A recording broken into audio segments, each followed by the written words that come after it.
me that you love me, even if it's fake. Hai teman-teman, Assalamualaikum. Welcome back to my channel. Kembali lagi bersama Eli Anggi. Nah, di video kali ini seperti judulnya, aku mau ngebahas tentang jerawat ya. Karena memang wajah aku tuh emang wajah yang berjerawat sebelumnya gitu. Walaupun sekarang juga masih. Kalian bisa lihat ya, nih masih banyak bopeng-bopeng, bahkan ini masih ada bekas jerawat. Nah, bopeng-bopeng ini tuh rata banget di seluruh wajah aku tuh masih ada gitu. Nah, aku mau mulai cerita dari pertama banget kenapa aku bisa berjerawat parah. Oh ya, yang dinamakan wajah berjerawat itu kan berarti wajah yang punya jerawat lebih dari 1, 2, atau 3 gitu ya. Kalau cuma 1, 2 itu sih bukan wajah yang berjerawat, itu sih normal gitu. Nah, ini awal mulanya aku bisa berjerawat gitu. Oke, tapi sebelum lanjut nonton videonya, teman-teman jangan lupa bantu untuk subscribe ya, like, dan boleh komen juga untuk sharing-sharing masalah jerawat. Oke, kita mulai. Jadi waktu itu aku nggak kenal sama sekali sama make up ya. Aku termasuk cewek yang cuek sama penampilan, apalagi sama perawatan. Aku tuh bisa dibilang jarang banget ngerawat diri gitu, kayak ngebersihin muka aja jarang, walaupun sebenarnya punya gitu kan, nggak mungkin nggak sama sekali nggak punya gitu, cuma nggak freak banget harus pakai pelembab lah, facial foam segala macem gitu.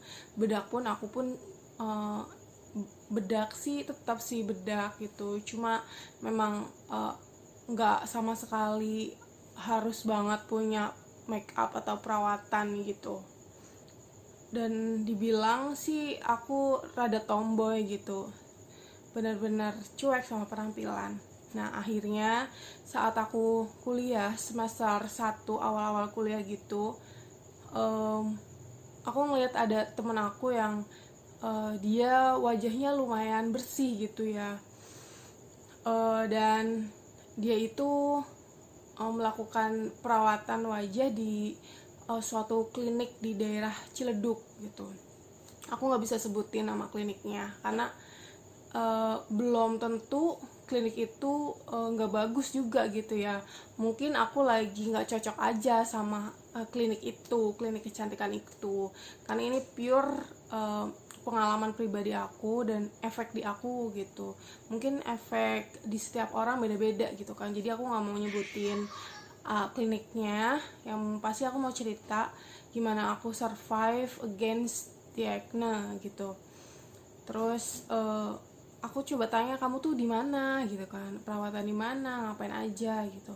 Terus dia bilang, aku di klinik ini di Ciledug gitu. Terus dia juga katanya sering facial atau apa gitulah, terus dapat krim-krim segala macam gitu. Akhirnya karena itu aku masih minim pengalaman banget, aku nggak tahu kalau ternyata di sekitar Ciledug juga punya banyak klinik kecantikan. Cuma memang aku karena baru tahu gitu kan, baru taunya itu, jadi aku ya udah memutuskan ke situ dengan bermodal bawa waktu itu bawa sekitar berapa ya uangku waktu itu 500.000 aku bawa. Itu aku dapat minta dari orang tua juga gitu. Akhirnya sampai ke sana tuh aku bingung mau ngapain gitu, karena aku juga nggak pernah masuk ke klinik kecantikan. Akhirnya ada terapis gitu yang mempersilahkan aku untuk berbaring di sebuah kasur gitu, dan akhirnya aku kayak di facial, dibersihin gitu. Dibersihinnya menurut aku sih standar ya, di facial segala macem. Waktu itu muka aku sih nggak berjerawat, memang aku cuma pengen perawatan aja, ngeliat teman-teman glowing gitu. Dan di situ tuh mulai anehnya setelah kelar facial gitu, aku dikasih kapas gitu sama pembersih. Aku disuruh ngebersihin muka aku sendiri gitu, padahal kan seharusnya namanya kita pergi ke klinik gitu kan, harusnya kan udah terima beres tapi ini malah aku suruh ngebersihin wajah aku sendiri pakai kapas gitu. Akhirnya ditinggal gitu aja sama terapisnya, dan setelah itu suruh ke ruangan gitu, katanya sih itu dokter, tapi aku nggak tahu itu dokter beneran atau enggak. Soalnya pas aku datang ke kamar prakteknya gitu, ke ruangan, aku nggak dibilangin suruh apa atau apa, tapi malah suruh beli obat, suruh nebus obat gitu. Padahal waktu itu jerawat aku juga nggak parah-parah banget, bukan wajah yang berjerawat gitu kan. Akhirnya di situ aku dikasih obat minum pil gitu, warnanya aku masih ingat banget, warnanya orange, terus dikasih krim gitu, terus dikasih apa ya itu ya, dikasih kayak foundation, tapi foundationnya itu buruk banget menurut aku sih ya. Jadi tuh di muka tuh kayak cat tembok gitu, jadinya beneran gak bagus banget. Dan itu aku memakan biaya sekitar waktu itu 300 sekian gitu untuk obat, krim, sama facial. Itu lumayan ya, itu karena aku di tahun 2009 ya, udah lama banget ya. 2009 300 sekian itu lumayan lah buat ke klinik. Nah begitu sampai di di ruangan dokter, yang katanya dokter itu juga dia nggak ngomong apa-apa, itu dokternya nggak ngomong apa-apa, terus nggak nasehatin atau apa, terus nggak ngasih tau bahwa kondisi kulit aku tuh seperti apa gitu, nggak. Cuma ya udah suruh dikasih resep, dikasih krim ini suruh tebus, bayar, udah. Akhirnya aku pulang. Begitu pulang, mamaku shock karena ngeliat muka aku tuh parah banget, barusan banget di facial tapi kok malah jadi parah gitu, ada bekas-bekas koreng-koreng gitu. Terus ya namanya di facial, kalian tahu kan sakitnya tuh kayak gimana gitu, ditusuk-tusuk jarum, dipencet segala macem gitu kan, komedo diambilin, dan itu malahan wajah aku tuh bukannya halus, tapi malahan emang nggak tahu deh, jadi parah banget. Nah setelah itu aku rutinin tuh pakai krim-krim yang didapat tuh sama obat yang didapat juga, meskipun aku bingung kenapa aku harus minum obat gitu, ngapain juga harus minum obat, emang ada masalah gitu kan. Kecuali kalau yang udah berjerawat parah mungkin antibiotik atau apa gitu kan. Aku sih mikirnya ya namanya klinik pasti kan tetap pengen cari untung gitu kan. Waktu itu aku masih polos dan nggak tahu. Akhirnya ya udah aku rutinin, aku pakai kayak foundationnya, bedaknya, krimnya, kok malah makin parah gitu. Ya udah dari situ aku jadi nggak mau lagi ke klinik itu gitu, karena takut lagi, karena emang mahal juga gitu kan. Padahal itu tuh lumayan rame banget loh, itu klinik rame ya, nggak tahu mungkin aku lagi sial aja, emang nggak cocok. Akhirnya nggak berhenti di situ, aku mikir mungkin aku nggak cocok kali ya sama krim dokter. Aku akhirnya coba-coba pakai yang ada di pasaran, di supermarket gitu, karena dari sekali udah mukanya udah rusak gitu, jadi susah mau pakai krim pasar pun tetap gitu. Akhirnya nggak kapok di situ gitu, aku coba ke klinik lain. Dan pas di klinik lain itu dokter tersebut bilang katanya itu muka kamu tuh udah rusak begitu. Itu tuh sakit banget sih dibilang muka rusak begitu. Nah ya udah, akhirnya dikasih krim-krim juga, katanya sih krim-krim Korea gitu deh. Akhirnya aku pakai gitu, tapi yang ada bukan yang membaik, malahan wajah aku tuh kayak terbakar, merah, kulit aku tuh gelap ya. Kalau terbakar kan jadi malahan hitam gitu. Kalau kulit putih mungkin kalau muka terbakar rada jadi merah gitu. Kalau aku namanya kulitnya gelap, terbakar, ya udah deh kayak gimana deh, kalian bisa bayangin. Nah dari situ akhirnya karena teman aku ini, teman deket aku cocok, akhirnya ini gimana nih, aku bilang gitu kan, kata temen ya udah balik lagi sama dokter lain ternyata. Nah sama dokter lain tetap ya di klinik yang kedua ini gitu, masih klinik yang sama. Akhirnya sama dokter lain tuh jerawat aku tuh disuntikin, dan satu suntikan itu 50.000 teman. teman-teman 50.000 satu suntikan buat jerawat itu mahal banget. Nah kata dia kalau berapa hari nggak kempes boleh balik lagi ke sini, katanya gratis gitu kan. Akhirnya sampai berapa hari, seminggu nggak kempes, malah makin parah. Aku datang lagi, gratis nggak sih waktu itu, katanya sih gratis sih, akhirnya iya gratis sih.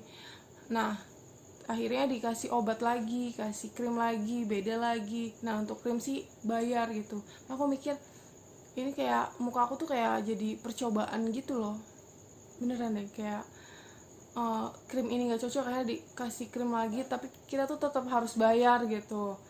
Kayak dari situ cukup deh, udah deh gitu, aku nggak mau lagi gitu, emang makin parah gitu. Muka aku tuh bukan kayak orang ngelupas gitu, enggak, tapi malah bener-bener kayak kebakar gitu, panas banget kayak dituangin air panas kali.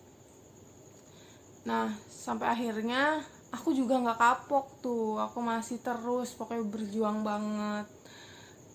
Akhirnya coba pakai herbal gitu kan, pakai jeruk nipis, pakai timun segala macem gitu, tetap aja nggak ngaruh gitu, nggak ngaruh.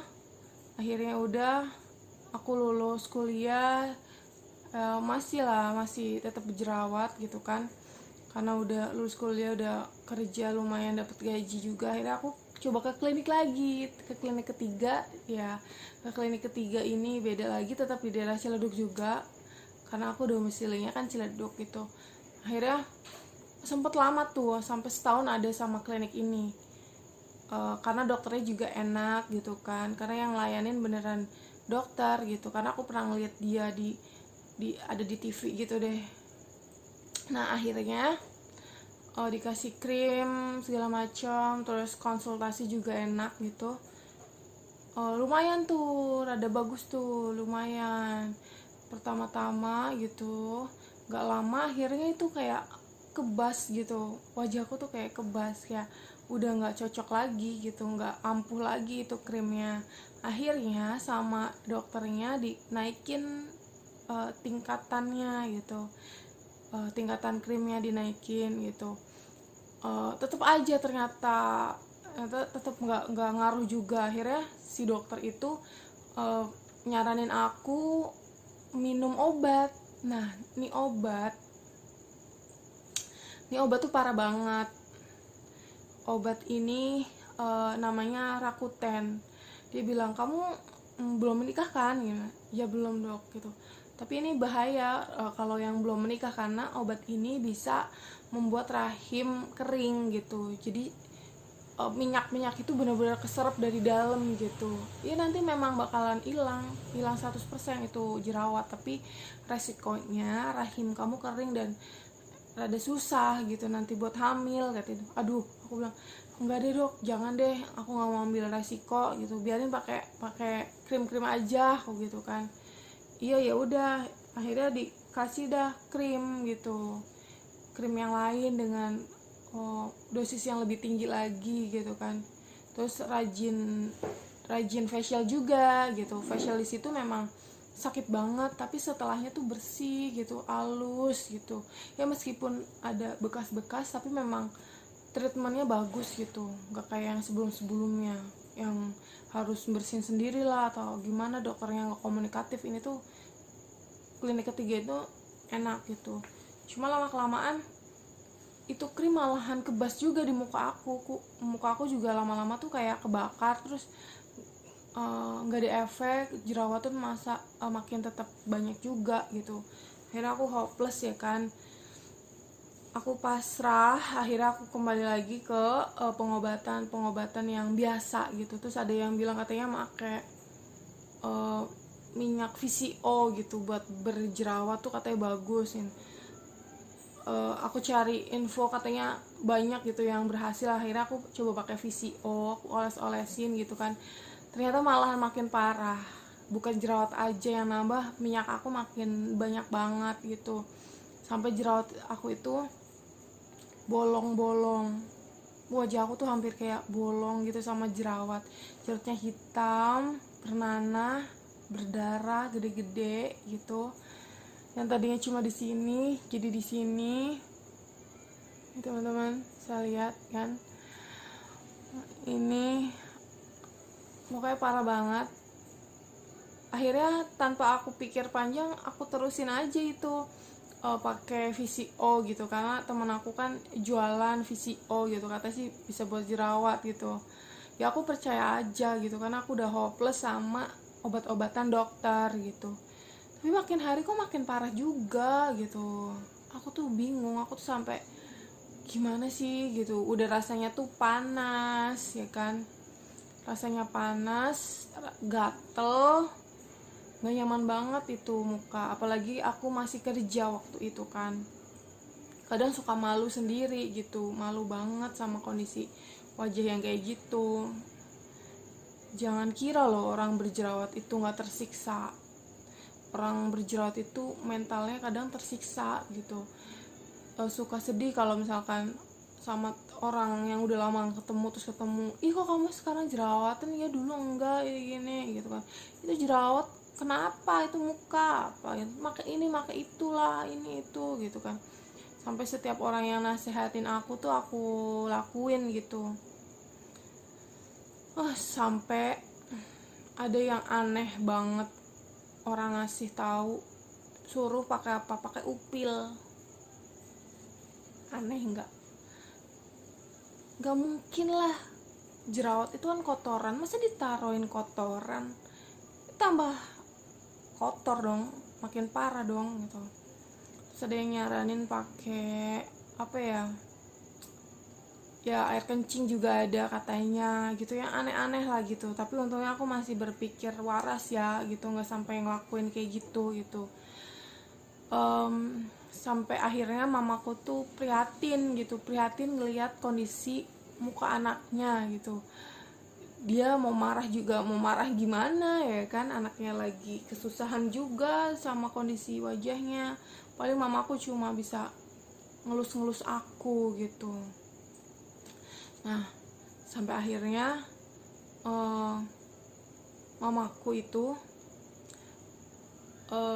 nyaranin buat pakai sabun gitu, karena dia juga sebelumnya memang mamaku emang berjerawatan gitu. Kayaknya sih aku itu kenapa bisa berjerawat gitu, karena keturunan juga dari mamaku memang kulitnya berjerawat gitu.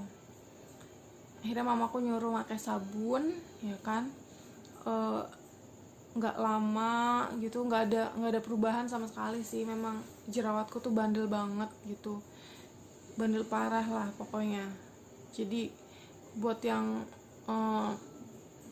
udah pernah jerawatan terus sembuh gitu, pasti ngerasa ya mukanya tuh enteng banget, beda sama pas lagi jerawatan penuh gitu. Rasanya kayak mau dicopot gitu, kulitnya tuh, mukanya pengen dicopot gitu, kita sikat gitu rasanya. Tapi ya itulah perjuangan orang berjerawat gitu. Sampai ada yang bilang kayaknya kamu harus menikah deh gitu kan. Kayaknya itu nggak masuk akal kan. Mungkin dengan menikah jerawat kamu bakal hilang, terus apa hubungannya? Pas menikah pun aku masih tetap jerawatan gitu, meskipun gak separah sebelumnya gitu. Oh ya, untuk obat atau hal-hal apa yang aku lakuin kenapa wajah aku bisa bebas dari jerawat, nanti aku bikin video part 2 nya ya gitu. Jadi Akna story di part 1 intinya aku ngasih tahu kalian bahwa hati-hati dalam memilih klinik kecantikan gitu. Dan gak selalu jerawat itu sembuh dari klinik kecantikan gitu. Kadang kita belum tahu aja nemu caranya. Ternyata kayak aku ternyata bisa sembuh dengan cara cuma pakai sabun gitu loh, sabun yang biasa mamaku pakai gitu. Daripada, kenapa aku nggak mikir ke situ, karena waktu itu masih panik, masih ngelihat orang-orang kok di sini sembuh gitu, kebanyakan dengerin kata orang sampai lupa ternyata tuh ada cara yang lebih efektif gitu. Jadi buat yang masih cari-cari klinik kecantikan yang cocok, mungkin coba stop dulu ya, kalian berpikir jernih dulu harus gimana gitu kan. Coba cari yang simple, yang gak bikin kulit kalian, wajah kalian itu tersiksa dengan ditambahin krim terus gitu. Jadi nanti aku lanjut ya di part 2. Oke?